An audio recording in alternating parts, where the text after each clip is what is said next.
मैं अरविंद कुमार गौड़, राजकीय inter college मंचूरी, विकासखंड यमकेश्वर, जनपद पौड़ी गढ़वाल, उत्तराखंड, आपका अपने इस YouTube चैनल में एक बार फिर हार्दिकम स्वागतम, वेलकम और खैर मकदम करता हूँ।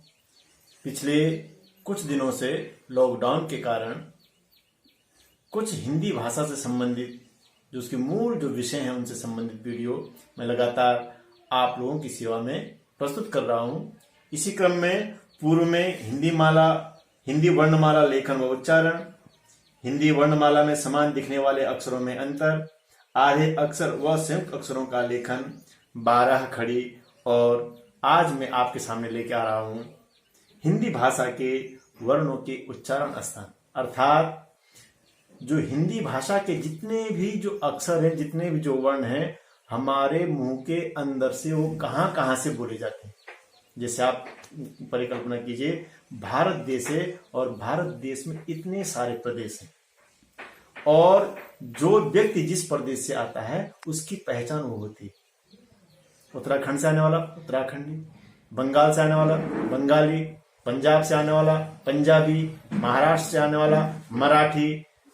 इसी प्रकार से मुंह में हमारे अलग अलग स्थान हैं और अलग अलग स्थानों से अलग अलग अक्षरों का, अलग अलग वर्णों का उच्चारण होता है। इसलिए किसी को हम दंत बोलते हैं, दंत स, मूर्धन्य स, तालव्य स। ये जो वर्गीकरण है, ये वर्गीकरण उनके उच्चारण स्थान के कारण है। आशा करता हूं आप इस वीडियो को ध्यान से देखेंगे और इस जानकारी को जरूर आत्मसात करेंगे। ये बहुत बेसिक जानकारी है। कई बार हम ऐसी जानकारियों से अछूते रह जाते हैं, तो मेरा प्रयास है कि यह जानकारी अधिक से अधिक हमारे जो दर्शक हैं, जो श्रोता हैं, जो पाठक हैं, उन तक पहुंचे और आप भी जरूर इसमें सहयोग करेंगे, अधिक से अधिक शेयर करेंगे और सब्सक्राइब करेंगे। प्रकार हम इन जो हिंदी भाषा के जो वर्ण हैं, जो अक्षर हैं, उनके उच्चारण स्थानों को हम आत्मसात कर सकते हैं। कैसे उनकी जानकारी प्राप्त कर सकते हैं, ये देखिए। सर्वप्रथम हम जो वर्णमाला है, वर्णमाला में पहला अक्षर है अ, उसके बाद द्वितीय अक्षर है आ। आ थोड़ा ये जो कॉन्सेप्ट है, ये जो विषय वस्तु है, ये प्रैक्टिकल है, प्रयोगात्मक है। जैसे मैं उच्चारण कर रहा हूं, आप लोगों को भी उच्चारण करना है और ध्यान से देखना है कि हमारे मुंह के अंदर जो जीभ है, वो जीभ हमारे मुंह में कहां टकरा रही है, वो जीभ कहां लग रही है हमारे मुंह में। ये जरूर ध्यान देना है। यदि हम ऐसे ध्यान देंगे उच्चारण करते हुए, तो हमारा जो कॉन्सेप्ट है, ये जो विषय वस्तु है, एकदम क्लियर हो जाएगा। एक बार मेरे साथ आप उच्चारण करेंगे अ, दोबारा अ, तीसरी बार अ, फिर आ। आवाज कहां से आ रही है? ठीक देखिए, गले से आवाज आ रही है। एक बार फिर अ, आ, क, ख, ग, घ, ग, ह। और मैं पूर्व में बता चुका हूं, जो विसर्ग है आधे ह के बराबर उसका उच्चारण होता है, तो ये समझिए ह। एक बार फिर ध्यान देंगे, मैं उच्चारण कर रहा हूं, आप भी उच्चारण करिए और ध्यान दीजिए जीभ कहां जा रही है। जीभ जहां जहां लगेगी, जहां से वो आवाज आ रही है, वही इन वर्णों के उच्चारण स्थान है। अ, आ, क, ख, ग, घ, ग, ह और विसर्ग, ये आधा है। इनका उच्चारण स्थान है कंठ, अर्थात ये जितने भी अक्षर हैं हम इनको कंठ से बोल रहे हैं। उच्चारण करेंगे आप, जब आप उच्चारण करेंगे तब ही यह बात आप समझ सकते हैं कि इनका उच्चारण स्थान क्या है, कंठ, अर्थात इनको बोले जाने का स्थान कौन कौन से, अ, आ, क, ख, ग, घ, ग, ह और विसर्ग, ये कंठ से बोले जाते हैं। इसमें एक अक्षर है ग, ध्यान देंगे आप। एक कंठ के साथ साथ हम इसको कहां से बोल रहे हैं, नासिका से, मतलब नाक से भी बोल रहे हैं। और अनुनासिक में आपसे पहले जिक्र कर चुका हूं, तो नासिका से बोल रहे हैं। इसका मतलब क्या हुआ, जो ग का जो उच्चारण स्थान है, कंठ के साथ साथ नासिका भी, ग, नाक से बोले नहीं बोले, ध्यान देंगे, ग। तो कंठ के साथ साथ नासिका से भी हम बोल रहे हैं, ग का उच्चारण स्थान कंठ के साथ नासिका भी। इसके बाद जो वर्णमाला है उसमें आ जाता है इ, ई, च, छ, ज, झ, य, फिर य, फिर श। ध्यान दो, ई, ई, च, ध्यान देंगे च में जीभ कहां पर जा रही है, च, छ, ज, झ, य में भी यहीं पर जीभ लगानी है, य में भी यहीं पर लगानी है जीभ, य, और ये तालव्य श में भी यहीं पर लगानी है श। तो दांत से जो थोड़ा सा पीछे वाला हिस्सा है, ध्यान देंगे आप, दांत से जो थोड़ा सा पीछे वाला हिस्सा है ऊपर की साइड में, उसको बोलते हैं तालु। उस तालु से ये अक्षर बोले जा रहे हैं। ध्यान देंगे एक बार, ई, देखिए जीभ कहां पे लग रही है, ई, च, जीभ कहां पे लग रही है, ध्यान दीजिए, छ, उच्चारण कीजिए, ज, झ, य में भी यहीं पर जीभ लगानी है, य, और श। इनका उच्चारण स्थान है तालु, इसलिए इस स का नाम क्या है, तालव्य स, क्योंकि तालु से बोला जाता है, इसलिए स का नाम क्या है, तालव्य। तो ई, च, छ, ज, झ, य, श, इनका उच्चारण स्थान है तालु, जो दांत के पीछे। ध्यान देंगे आप, उच्चारण करते हुए ध्यान देंगे तब आप इसको समझ पाएंगे। इनका उच्चारण स्थान है तालु, उस स्थान को बोलते हैं तालु, जो दांत से थोड़ा सा ऊपर पीछे की साइड है। उसके बाद वर्णमाला में आते हैं उ, ऊ, प, फ, ब, भ, म। ध्यान देंगे, उ, होंठ हो रहे हैं, होंठ हरकत कर रहे हैं, ऊ, प, दोनों होंठ मिल रहे हैं, फ, ब, भ, म। ध्यान देंगे, इनमें पूरे हमारे होंठ अपने बिना होंठों की सहायता से, बिना होंठों की मदद से हम इन वर्णों का उच्चारण, इन अक्षरों का उच्चारण नहीं कर सकते। तो उ, ऊ, प, फ, ब, भ, म, इनका उच्चारण स्थान है ओष्ठ। ये कहां से बोले जा रहे हैं, होंठ से बोले जा रहे हैं, बिना होंठ के हम इन वर्णों का उच्चारण नहीं कर सकते हैं। तो क्लियर हो गया, जब आप उच्चारण करेंगे तब आप इन बिल्कुल ध्यान से देखेंगे कि हमारे जीभ, हमारे होंठ कहां कहां जा रहे हैं, वही इनके उच्चारण स्थान है। ऊपर वाले उसमें मैं एक भूल गया, ये छूट गया था, य का तालु के साथ साथ उच्चारण स्थान क्या है, नासिका। जो पांचवा अक्षर है वो नाक से भी बोला जाता है, य, उच्चारण कीजिए, य। ये जो य है तालु के साथ साथ इसका उच्चारण स्थान नासिका भी। ठीक इसी प्रकार जो पांचवा अक्षर है प वर्ग का म, इसका ओठ के साथ साथ क्या है, नासिका, नाक से भी बोला जाता है ये म। तो उ, ऊ, प, फ, ब, भ, म ओष्ठ से बोले जा रहे हैं, और म ओष्ठ के साथ साथ नासिका से बोला जा रहा है।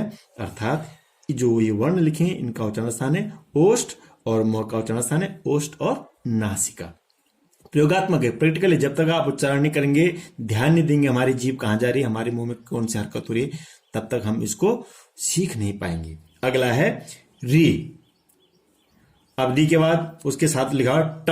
ध्यान दीजिए, ट में जीभ कहां जा रही है, तालु से और ऊपर को जा रही है, जहां गहरा मुंह है, ट। ध्यान दीजिए, फिर जीभ कहां जा रही है, ट, बोलिए ट, फिर ठ, ड, ढ, न में भी लगानी है जीभ, जो तालु से ऊपर वाला स्थान है गहरा वहां लगाना, न, र भी वैसे बोलना है, र, श, ड़, ढ। इस स्थान का नाम है मूर्धा। तालु से जो थोड़ा सा ऊपर है मुंह के अंदर, जहां हमारी जीभ लग रही है इन वर्णों के उच्चारण करते हुए, तो री में भी जीभ वहीं लगानी है, री, ट, ठ, ड, ढ, ण, र, श, ड़, ढ, ढ। ये जो वर्ण है इनका उच्चारण स्थान है मूर्धा। और अण, मूर्धा के साथ साथ जो ण है उसका क्या है, नासिका, नाक से भी बोला जाता है, जो पांचवा अक्षर है ट वर्ग का। और इसलिए इस स का नाम क्या बोलते हैं, मूर्धन्य। ये मूर्धा से बोला जाता है, मूर्धा से बोले जाने के कारण इस स को हम क्या बोल देते हैं, मूर्धन्य स। इस स को क्या बोल देते हैं, तालव्य स, तालव्य। पहले बता चुका तालव्य क्यों इसका नाम, क्योंकि तालु से बोला जा रहा है। ये अंतर है इनमें, हम एक जैसे उच्चारण नहीं कर सकते। ये तालु में लगाएंगे जीभ श, ये मूर्धा में लगाएंगे श, अंतर हो रहा होगा, श श और पीछे लगाएंगे जीभ, ये मूर्धन्य हो गया। इसी क्रम में हम आगे बढ़ते हैं, आता है फिर ए आई। ए आई इनका उच्चारण स्थान है कंठ और तालु, दो उच्चारण स्थान है। आप बोलेंगे दो उच्चारण स्थान कैसे हो जाएंगे इनके? ये संयुक्त स्वर हैं, पूर्व में मैं जानकारी दे चुका हूं। अ धन ई और अ धन ए, तो ये कंठ हो गया, ये तालु हो गया, ये कंठ तालु हो गई। तो ए आई, ध्यान देंगे ए जीभ दांत के ऊपर भी लग रही है और कंठ से आवाज आ रही है, ये आई इनका उच्चारण स्थान है कंठ और तालु।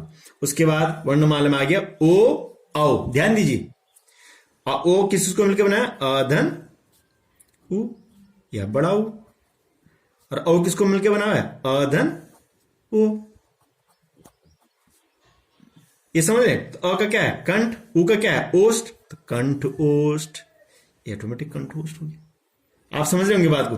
बोलिए ओ, कंठ से आवाज आ रही है, फिर हमारे होंठ हो रहे हैं ओ औ। देखो होंठ कैसे कर रहे हैं, कंठ से आवाज आ रही है। तो ओ और औ का जो उच्चारण स्थान है वो है कंठ ओष्ठ। उच्चारण करके आप देखिए, आपको क्लियर हो जाएगा। उसके बाद अगला अक्षर आ गया व, या र ल व का देखिए, व का क्या है? दंत ओष्ठ, व दांत में लगाने, व और ओठ मिलने व, ये दंत और ओष्ठ से व बोला जा रहा है। इसका उच्चारण स्थान है व का दंत और ओष्ठ। उसके बाद त थ द ध न ल स, ध्यान देंगे। त में जीभ कहां लग रही? त ऊपर वाले दांतों पे लगे, ठीक पीछे। थ दांत के पीछे, द दांत के पीछे, ध दांत के पीछे, न दांत के पीछे, ल दांत के पीछे, और इस स। हम अधिकतर सब स का उच्चारण इसी में करते हैं, दंत स में स। ये सब इनका उच्चारण क्या है? दंत, दांत से बोले जा रहे हैं, और इसलिए इस स का नाम क्या है? दंत्य स, क्योंकि यह दांत से बोला जाता है। उसी प्रकार जो त थ द ध न, जो न है, इस वर्ग का पांचवा अक्षर है, दंत के साथ साथ इसका उच्चारण स्थान क्या है? नासिका, नाक से बोला जा रहा है। इसलिए त थ द ध न ल स, ये कहां से बोले जा रहे हैं? दांत से। और जो न है वो दांत के साथ साथ नासिका से भी बोला जा रहा है, उसका उच्चारण नासिका भी। इसी प्रकार मैं पूर्व बता चुका हूं, फिर भी यहां पर एक सुविधा के लिए ग कंठ नासिका, य तालु नासिका, ण मूर्धा नासिका, न दंत नासिका, म ओष्ठ नासिका। ये इन प्रत्येक वर्ग के जो पांच अक्षर है उनका उच्चारण स्थान इस प्रकार से है। ये श मैं बता चुका हूं पूर्व में, फिर भी शेयर कर रहा हूं कि इसको ताले बस्व इसलिए बोलते हैं क्योंकि तालु से बोला जाता है, ताले बस्व। इसको मूर्धन्य स इसलिए बोला जाते हैं, इसलिए बोला जाता है कि मूर्धा से बोला जाता है। और ये दंत स है, इसको दंत स क्यों बोलते हैं? क्योंकि दंत से बोला जाता है। ये आप स्पष्ट देख रहे होंगे, इनका उच्चारण भी तालु से श श और स। इसके बाद आगे ये वर्णों का वर्गीकरण पूर्व में बता चुका हूं, फिर भी एक सरसरी तौर पर स्वर और व्यंजन के अलावा भी हमारी जो वर्णमाला है वो बंटी हुई है, उसके अलग अलग नाम है। स्वर अ आ इ ई उ ऊ री ये ऐ, ओ औ ये स्वर हो गए। अयोग अह, अम अनुनासिक और अहम विसर्ग। व्यंजन शुरू हो जाते हैं क से, क ख ग घ ग, च छ ज झ य, ट ठ ड ढ ण, त थ द ध न, प फ ब भ म। इनको बोलते हैं स्पर्श। जो 25 अक्षर हैं, 5 वर्ग हैं और एक वर्ग में 5 अक्षर हैं, कुल कितने अक्षर हो गए? 25 अक्षर। इन 25 अक्षरों को एक नाम दिया गया है, वो क्या नाम है? स्पर्श। क से लेकर म तक, क से म तक, ये क्या होगी? स्पर्श होगी। उसके बाद जो 4 अक्षर हैं, य र, ल, व, इनका नाम है अंतस्थ। किनका नाम है अंतस्थ? य, र, ल, व, इनको अंतस्थ बोलते हैं। उसके बाद जो 4 अक्षर है वर्ण वाला में श, श, स, ह, इनका नाम है ऊष्म। ऊष्म किनको बोलते हैं ये हमको ध्यान हो जाना चाहिए। श, श, स, ह। और संयुक्त व्यंजन पूर्व में चर्चा हो चुकी है क्ष, त्र, ज्ञ। और कुछ आगत व्यंजन में आपने देखा होगा ये जो 2 व्यंजन है वर्णमाला में कहीं पर नहीं है, लेकिन इनका बहुत धड़ल्ले से हिंदी भाषा में प्रयोग हुआ है कि ये किन्हीं अन्य भाषाओं से आए हुए हैं। तो अन्य भाषाओं से आए होने के कारण को क्या बोलते हैं? आगत। तो ये आगत व्यंजन है कौन कौन? ड़ और ढ। बल्कि हम तो ये प्रयास करना चाहिए कि इन 2 वर्णों को, इन 2 अक्षरों को भी वर्णमाला में सम्मिलित किया जाना चाहिए। मैं समझ सकता हूं कि जो आज का ये वीडियो है इसमें जिस प्रकार से हमने हिंदी भाषा के वर्णों के उच्चारण स्थान पर चर्चा की है, निश्चित रूप से आपने उसको समझा होगा, सीखा होगा और उसको आत्मसात करने का प्रयास किया होगा। किस प्रकार से? देखो, प्रत्येक वर्ण अलग है। क्यों अलग है? अपने उच्चारण स्थान के कारण, अपने बोलने का जो प्रयत्न है उस प्रयत्न के कारण प्रत्येक। इसलिए तो क, ठ क्यों लगे? क में ठ में क्या अंतर है? उनके उच्चारण स्थान के कारण जो अंतर है ये आपने जरूर सीखा होगा। और यदि फिर भी आपको लगता है कहीं पर कोई पूछने लायक कोई बात है, कोई परीक्षा है, आप कमेंट बॉक्स में लिख सकते हैं, हम उस पर फिर अलग से चर्चा कर सकते हैं। और अंत में आपने देखा होगा कि जो वर्णमाला है मूल रूप से 2 भागों में उसको विभक्त किया गया है, स्वर और व्यंजन। लेकिन हमने उसको और विस्तार से उसको बताने का प्रयास किया है। स्वर है 9, उसके बाद 2 अयोगवाय हैं, अनुनासिक और विसर्ग, जिसको हम अ और अह बोलते हैं। उसके बाद क से लेकर म तक जो 25 अक्षर हैं उनको स्पर्श बोलते हैं। उसके बाद य, र, ल, व उनको अंतस्थ बोलते हैं। उसके बाद श, श, स, ह उनको ऊष्म बोलते हैं। क्ष, त्र, ज्ञ उनको संयुक्त व्यंजन बोलते हैं। और 2 जो वर्ण हैं, जो अक्षर हैं, हिंदी भाषा में बहुत उनका प्रयोग होता है, लेकिन वो वर्णमाला में नहीं है।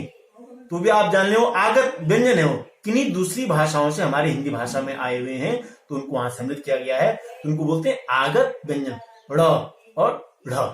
इस प्रकार मैं समझता हूं कि निश्चित रूप से यह जो वीडियो है आपके लिए उपयोगी साबित होगा। और आशा करता हूं ध्यान से देखिए और इसके बाद फिर एक नई वीडियो के साथ हम आप लोगों के साथ आएंगे ऐसी जानकारियों को लेकर के। और मैं अपने सभी दर्शकों का, सभी श्रोताओं का, सभी पाठकों का हृदय की गहराइयों से धन्यवाद ज्ञापित करता हूं। धन्यवाद।